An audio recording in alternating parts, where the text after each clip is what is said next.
So I wanted to kind of hit on some of the different iPhones that I probably wouldn't want to use again. Now these iPhones are not horrible iPhones, they're not bad iPhones by any means, but these are devices that I probably personally wouldn't go back to, no matter the age, no matter what it is, just because of the experience that I pretty much had with those devices. Now the first iPhone obviously is the iPhone 6s. Even if this iPhone had 100% capacity in every single area, battery life, performance, build quality, all that stuff, it really kind of lacks in one specific area, and that is battery life. I was never a fan of the iPhone 6s battery life. Even the 6s Plus battery life was a downgrade from the 6 Plus, and that was a pretty kind of lackluster thing about this device. I wasn't a huge fan of it at that point because of the battery life, but on the flip side, I do think the iPhone 6s was one of the most impactful, iPhones that have ever came out, and I do think that, if you need to go pick up an iPhone, because the 6s is the lowest supported iPhone, you can pick it up for a decent price, but at that point, I would recommend buying the first generation iPhone SE, but again, I don't want to get it mistaken. I think the iPhone 6s,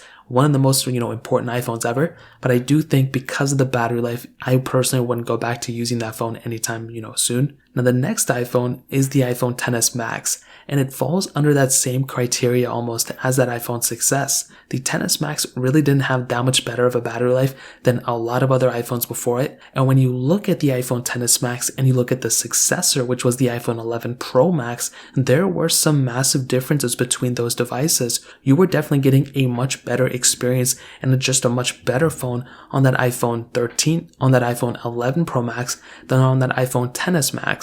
So that's another big thing to keep in mind. When you were getting a phone like that, you were actually pretty much getting a much better performing phone and a much better battery life on that iPhone 11 Pro Max than the XS Max. So it doesn't really make too much sense to buy a XS Max as of this point. So that was one of the biggest things that I saw in that specific case. Now, you may have a good experience with it, but personally, I won't plan on, using it as my main phone anytime soon, and that is the second generation iPhone SE. Now, this device, in my opinion, I think it's important when it first came out, but since then, it has been kind of a decrease in some areas. I wasn't a fan of this specific device when it came down to the battery life, and that's pretty much what it comes down to. A lot of these phones, they suffer in the same area, which is the battery life, and it just doesn't make too much sense to me why that keeps continuing to happen. And I don't understand why that keeps continue to happen every single, which way of these devices. And I think Apple knows now that pretty much battery life is one of the most important criteria people look at. And in this specific case, that was one of those other areas where I just kind of wish Apple were to, focus in on the battery life a little bit more. But ultimately, those are some iPhones that I probably wouldn't use again. Again, these aren't bad iPhones, but it's just ones I probably want to use. If you guys have any other questions or anything, let me know in the comment section below. Hit the like button, that would mean so much, but definitely hit that subscribe button.